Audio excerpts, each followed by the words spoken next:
satisfação nós podemos participar das atividades do centro, até porque ao fazer a preparação para a gente poder conversar, é uma forma também direta da gente poder estudar determinados assuntos e praticar a releitura das obras do Kardec, principalmente alguns aspectos que tem citados no Evangelho segundo o Espiritismo, ao qual a gente faz uma leitura mais rápida e não apreende de maneira adequada aquilo que se quer dizer. Então a gente vai ler de novo, vai ler de novo, vai ler de novo, e aí com isso a gente acaba percebendo detalhes e nuances que são bastante interessantes. E estávamos conversando isso em casa, no domingo a gente fez o Evangelho no Lar e esse foi um dos assuntos, e eu falei, não, isso é um assunto interessante para a gente poder discutir, porque ele tenta, a partir da visão de Kardec, baseado nas cartas do apóstolo Paulo, né, que são citadas em Coríntios 1, na Bíblia, tratar da questão da caridade. Então nós vamos abordar hoje o assunto da caridade, mas numa tentativa de interpretação que sai um pouco daquele conceito tradicional, que é de que a caridade só é para fora, ou só é para o outro. Eu percebi nos nuances do Kardec e do apóstolo Paulo, que ele fala muito sobre a caridade como sendo também um exercício de autobenefício, ou seja, não tratar só aquilo que eu faço para o outro como sendo caridade, mas também usando a oportunidade da caridade como benefício a si próprio. E essa conceituação, ele começa, o Evangelho começa a citar isso, pegando uma passagem do Evangelho que eu vou ler para vocês, que começa quando Jesus é interrogado por um grupo de fariseus. Esses fariseus eram os entendidos na legislação judaica, eram aqueles que eram chamados de doutores da lei, que hoje seria como o nosso judiciário, a princípio, ou os promotores. E um desses fariseus, durante uma conversa que estavam tendo lá com Jesus, fez um questionamento, e esse fariseu, bastante conhecedor da lei, perguntou para Jesus, de uma forma bastante maliciosa, mestre, qual é o maior mandamento? O que ele estava querendo? Ele estava querendo pegar Jesus dizendo contra a lei de Moisés, que é a base do ensinamento judaico, a partir dos 10 mandamentos que Moisés determinou, que estão contidos nas escrituras sagradas do Velho Testamento, que para os judeus é a Torá. Pegou isso e perguntou, então Jesus, mestre, qual que é o maior mandamento? Tentando pegar Jesus na dificuldade de explicar. Jesus, como tinha um conhecimento bastante avançado, tinha uma esperteza, uma inteligência bem destacada, Jesus respondeu assim: amarás a Deus de todo o teu coração, de toda a tua alma e de todo o teu entendimento. Ou seja, cai no primeiro mandamento, muito idêntico, muito parecido com o que foi grafado por Moisés. E complementa com o seguinte: amarás o teu próximo como a ti mesmo. Desses dois mandamentos depende toda a lei e os profetas. Ele estava dizendo que os 10 mandamentos se resumem em amar a Deus sobre todas as coisas, de todo o teu coração, de todo o teu entendimento, e também amar ao próximo como a ti mesmo. Ou seja, já dá para a gente uma abertura de um entendimento. Primeiro, para eu poder amar alguém, eu tenho que gostar de mim. Eu não consigo amar outro se eu não tenho o princípio do amor comigo mesmo. Então eu só posso gostar de alguém ou de algo se eu for capaz de gostar de mim. Segunda questão que leva-nos a pensar, de todo o teu entendimento, ou seja, leva as pessoas a cada um interpretar a divindade a partir do seu ponto de vista, a partir da sua capacidade de interpretação, e não necessariamente aquele Deus que é simbolizado pelo Moisés, como sendo uma figura masculina, idosa, sentada num trono. Não, ele desmancha esse conceito, ele desconstrói esse conceito, dizendo que eu vou amar a Deus a partir da minha capacidade de entendimento.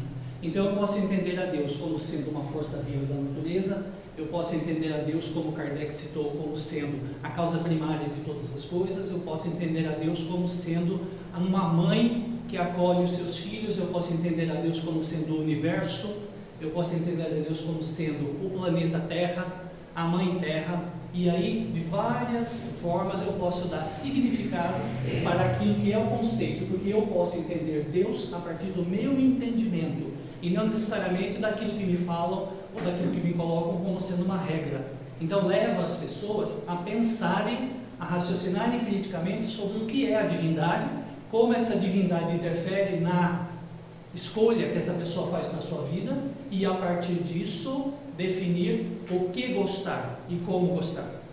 Não dá para também gostar de algo que se não conhece, algo que não se compreende, não se entende. Por isso que ele coloca: amar a Deus sobre todas as coisas, de toda a tua alma, ou seja, de todo o seu sentimento, de toda a sua divindade interior.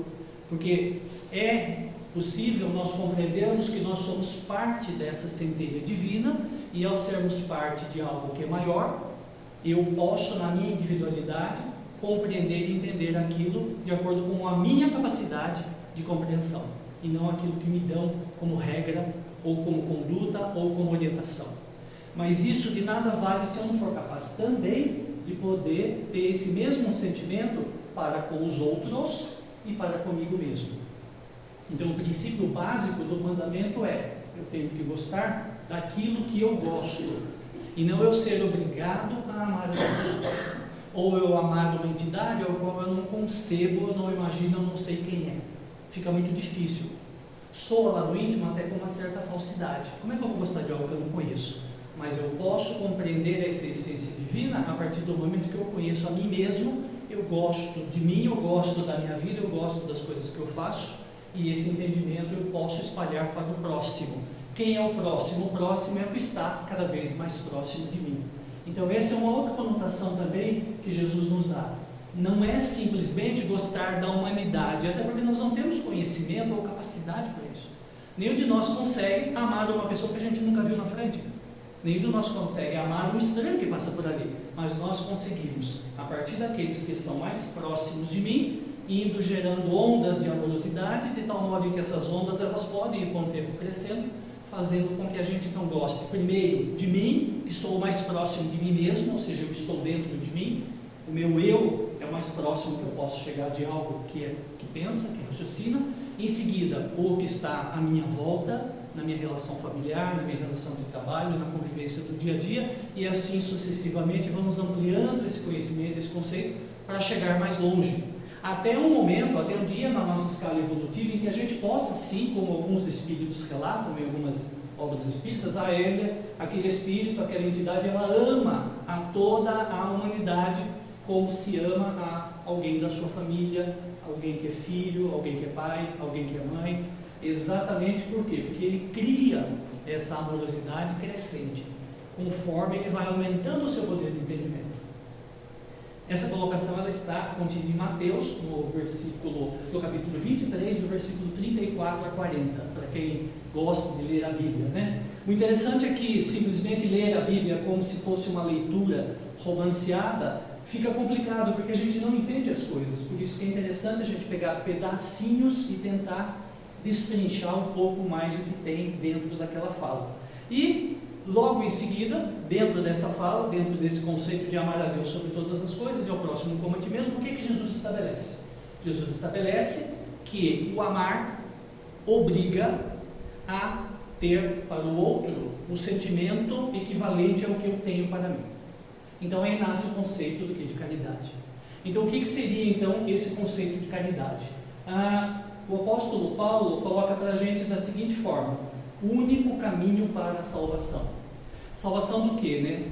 Se a gente transferir essa palavra salvação para sendo aquilo que a gente desenvolve para ser feliz, aquilo que a gente desenvolve para ter uma mente mais iluminada, ter uma mente mais desenvolvida, então seria esse caminho da salvação. Eu não consigo atingir esse desenvolvimento amoroso, conceitual, moral, ético, se eu não tiver esse caminho, e a caridade é aquilo que permite esse trilhar. Coloca como sendo antagônicos à caridade dois sentimentos: o egoísmo e o orgulho. Então o apóstolo Paulo até brinca com isso dizendo, né, egoísmo e orgulho, caminho da perdição. Não que a perdição seja algo acabado, ou seja algo que não tenha outra possibilidade. Ou seja, dentro do conceito de perdição, ou seja, eu me perco, mas interessante, né? Porque tudo que se perde pode ser achado. Então eu posso perder o caminho, mas eu posso achar o caminho se eu começar a trilhar no caminho da caridade. E para não deixar dúvidas, Jesus acrescenta também o quê? que o segundo mandamento é semelhante ao primeiro. Muita gente pensa, né, nos mandamentos como tendo uma escala de maior valor, ou seja, o primeiro mandamento vale bastante, o segundo mandamento, em segundo lugar, vale menos. Não. Todos os mandamentos têm a mesma valor, eles são semelhantes e mesmo estando num ponto mais abaixo, ele tem essa mesma característica. E Jesus coloca isso para a gente, que não se pode amar a Deus sem amar a quem está próximo, porque senão fica uma incoerência. Como é que eu vou gostar de algo se eu não gosto de quem está perto de mim? Ou seja, não se pode amar, é impossível amar sem praticar a caridade. A partir desses conceitos, o que o Kardec faz? O Kardec já agora cunhou uma frase. Ele pega esse conceito e diz assim: fora da caridade não há salvação. Essa frase já é uma frase, né, que o Kardec coloca em toda a sua obra. Coloca como sendo uma pilastra que sustenta a moral espírita. Fora da caridade não há salvação. E dentro disso tudo, a gente pega também complementos que o Paulo fala, principalmente na carta que ele manda para os coríntios. Os coríntios eram um povo que ficava longe, então ele escrevia cartas para orientar esses coríntios, né, da região de Corinto, para fazer a fundação das suas atividades religiosas, que ele chamava de igreja. Então eram lá que iam ser criados isso. E ele coloca para a gente algumas frases que são muito conhecidas e que são muito reveladoras do como a gente deve caminhar, inclusive utilizadas, né, por alguns autores, principalmente, né, o cantor Paulo Russo, né, que coloca numa música, Monte Castelo, essas sequências, que são assim: ainda que eu fale a língua dos homens e dos anjos, se não tiver caridade, serei como o bronze que soa, como o símbolo que retine. O bronze que soa seria o sino, e o símbolo, né, aquilo que emite som, aqueles metais que a gente bate e emitem sons. Então, se eu tiver, né, mesmo que eu fale a língua de todos os homens, seja que eu seja capaz de mandar o recado para todas as pessoas de como elas devem fazer as coisas, mas se eu não tiver a caridade, eu vou ser como o bronze que faz som, mas esse som não entra na cabeça das pessoas. Ainda que eu tenha o dom de profetizar, ou seja, que ele saiba predizer o futuro, ainda que ele conheça todos os mistérios da ciência. Você imagina a importância de alguém que conhecesse, né, que fosse capaz de conhecer todos os mistérios da ciência. Ainda que eu tenha tamanha fé ao ponto de transportar montes, ou seja, aquela fé que eles falam, né, que se Jesus coloca isso, né, que se tiver uma pessoa de fé, ela é capaz de transportar uma montanha de lugar só com a fé. Ainda que eu tenha então a capacidade, né, a fé de transportar montanhas, se não tiver a caridade, nada serei. Paulo coloca para a gente que ainda que eu distribua todos os meus bens entre os pobres, e ainda que eu entregue meu corpo para ser queimado, ou seja, em sacrifício a Deus, porque na época os sacrifícios eram feitos, né, por meio de animais que muitas vezes eram queimados. Ainda que eu faça tudo isso, se não tiver caridade, nada disso me aproveitará. Ou seja, se não tiver caridade, nada é suficiente para nos transportar para uma situação de vida melhor, ou seja, para promover a nossa evolução. E esse conceito da necessidade da caridade, então, que o Paulo nos coloca, leva a gente a pensar, então, o que é essa caridade? E o Evangelho, né, segundo o Espiritismo, dá uma explicada nisso. Ele pega, né, a fala do Paulo e coloca no Evangelho na forma como foi escrita. E o Paulo complementa: a caridade é paciente. Ou seja, a caridade é eu saber esperar a hora certa de eu poder realizar as coisas. Então é caridade a gente ter paciência conosco e ter paciência para com os outros. E esse é um exercício difícil. Muito difícil você ter paciência com os outros. Eu, por exemplo, né, quando eu li isso aqui, eu falei: nossa, isso é um recado para mim. Eu sou extremamente impaciente, né, para comigo e para com os outros. A caridade é paciente. Então não adianta a gente querer ajudar os outros e não ter a devida paciência com as coisas, com as pessoas que estão à nossa volta. Não adianta eu ser doador de coisas se eu não sou capaz de esperar o momento em que o outro faça. Então, caridade também é ser paciente, é um exercício para nós. Como é que eu consigo ser paciente sendo que eu sinto a pressão do tempo, né, me cutucando. Muito complicado isso. A caridade é benigna, ou seja, ela é feita para fazer bem. Então, se eu tiver dúvida se eu estou praticando a caridade ou não, é só perguntar o seguinte: isso que eu estou fazendo está fazendo bem ou não está fazendo bem? Está fazendo bem, então eu posso praticá-lo, tá certo? A caridade não arde em ciúmes, ou seja, eu não invejo as coisas que os outros têm, eu não tenho preocupação com aquilo que me falta, porque eu estou praticando a caridade comigo mesmo. Então, ser caridoso consigo próprio é não sofrer aquilo que eu gostaria de ter e não tenho. Se eu gostaria de ter, eu posso trabalhar para isso, eu posso lutar para isso, mas não encarar isso como uma decepção, como uma frustração, como uma desistência de, que pena, olha só, lamento aquilo que eu não tenho. Então, esse lamento, ele não é caridade para consigo. A caridade, ela é interessante porque ela não arde em ciúmes, ou seja, eu não transformo aquele sentimento meu de caridade em algo que me causa sofrimento. A caridade, ela não se ensoberbece, ou seja, não é porque eu sou caridoso que eu vou praticar soberba, ou seja, como muita gente faz, né? Ajuda dizendo assim, olha, tá vendo? Mas eu ajudei, tá vendo? Olha só o que eu te dei, né? Olha, eu estou te dando isso, mas vamos sair aqui na foto para aparecer na rede social, né? Ou seja, eu dou, mas querendo algo em troca, ou seja, me engrandecendo como se aquilo fosse algo que merecesse engrandecimento, ou seja, estimulando a minha soberba. E não é, a caridade não me soberbece. A caridade não se conduz inconvenientemente, ou seja, querer fazer caridade para quem não quer receber a caridade seria inconveniência. Então eu não posso exigir que o outro aceite o que eu quero para ele, sendo que ele não quer. Então tomemos muito cuidado com isso, porque às vezes eu vou fazer uma coisa para a pessoa e ela não quer. Ela não está querendo, ela está pensando em outra coisa, ela tem outra necessidade. Não, mas você precisa receber o que eu estou te dando, porque eu acredito nisso. Sim, mas eu não quero, né? Eu não preciso disso, eu não tenho essa necessidade. Então, não conduz-se de forma inconveniente.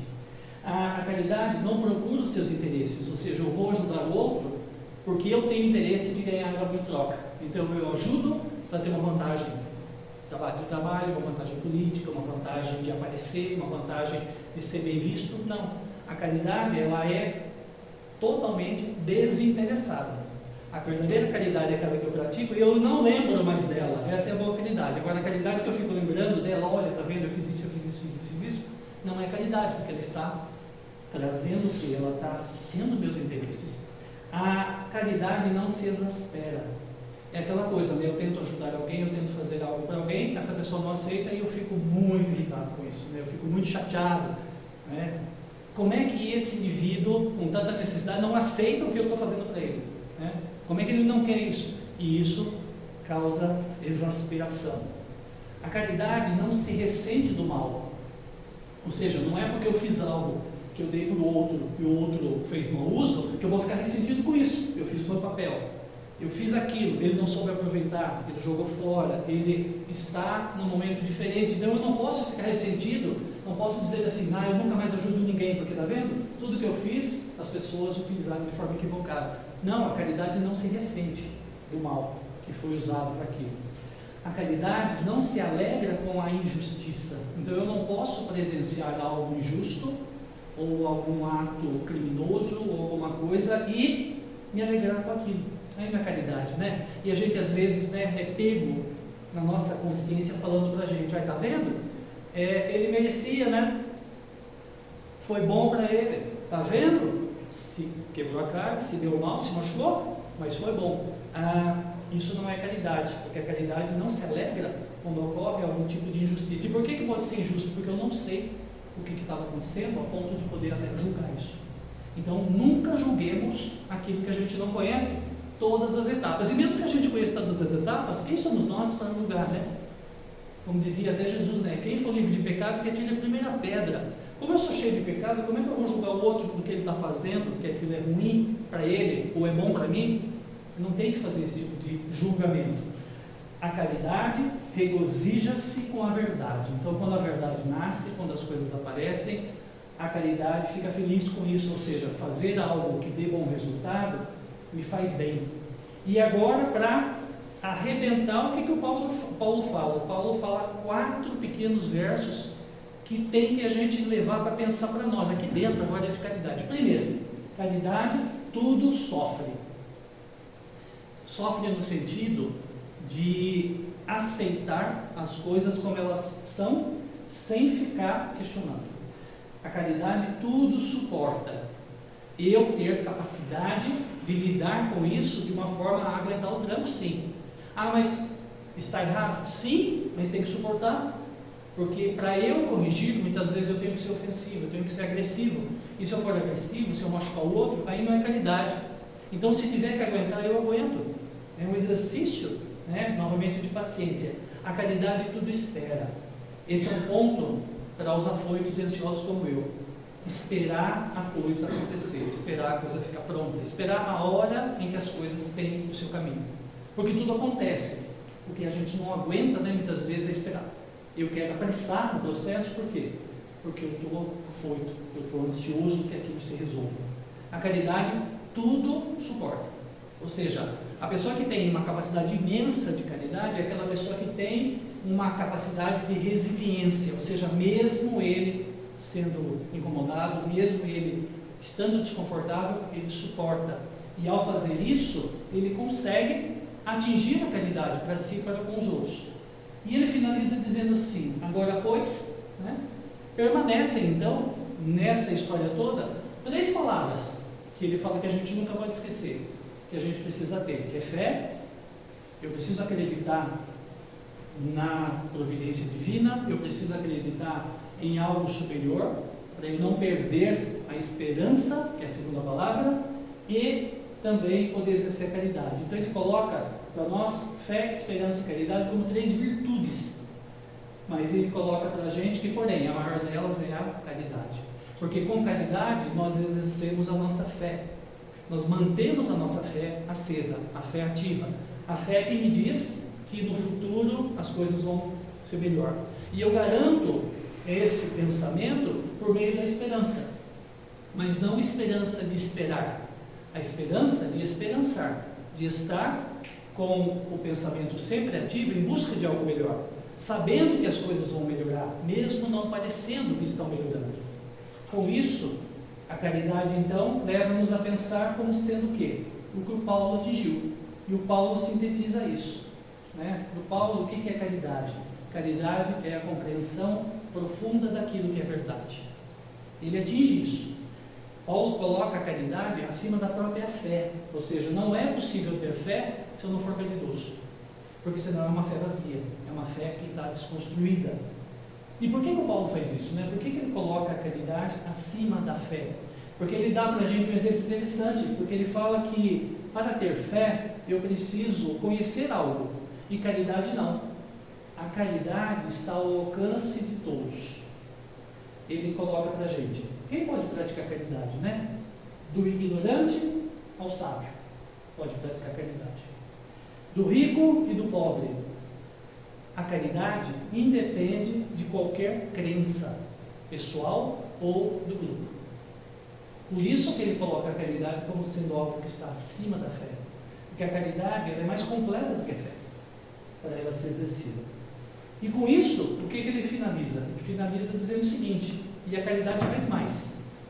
Define a verdadeira caridade, mostra para nós não somente como um aspecto de beneficência, ou seja, daquilo que eu faço bem, mas no conjunto de todas as qualidades que nós temos dentro de nós, que ele coloca como sendo qualidades do coração. Portanto, a caridade está na minha bondade e na benevolência que eu posso ter para com o próximo. E com isso ele fecha essa epístola da primeira carta aos Coríntios, do capítulo 8, versículo 1 ao 7 e versículo 13. Então, ele resume sendo para a gente a caridade segundo Paulo. É na bondade e na benevolência para com o próximo que ela se manifesta.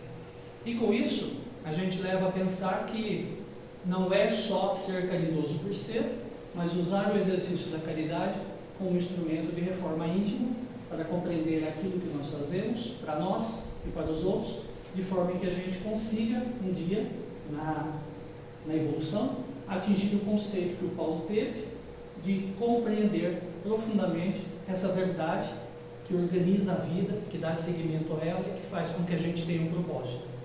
Então o propósito não é eu só fazer a caridade, o propósito é usar a caridade para eu poder evoluir, para eu poder ser algo melhor, para eu poder ser aquele em que a gente consiga realizar, né, os nossos sonhos, as nossas felicidades, as nossas buscas, os nossos entendimentos, em que a gente ganhe isso, né, nessa capacidade de experienciar a vida de uma forma que ela dê melhor resultado para nós. Ou seja, em suma, resumindo tudo, a caridade nos conduz ao caminho da felicidade.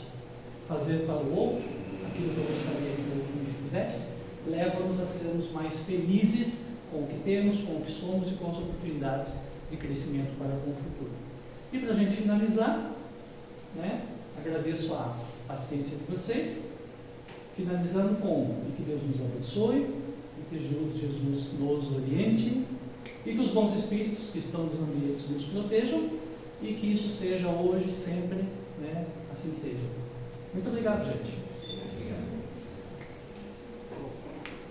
Uma conversa rápida.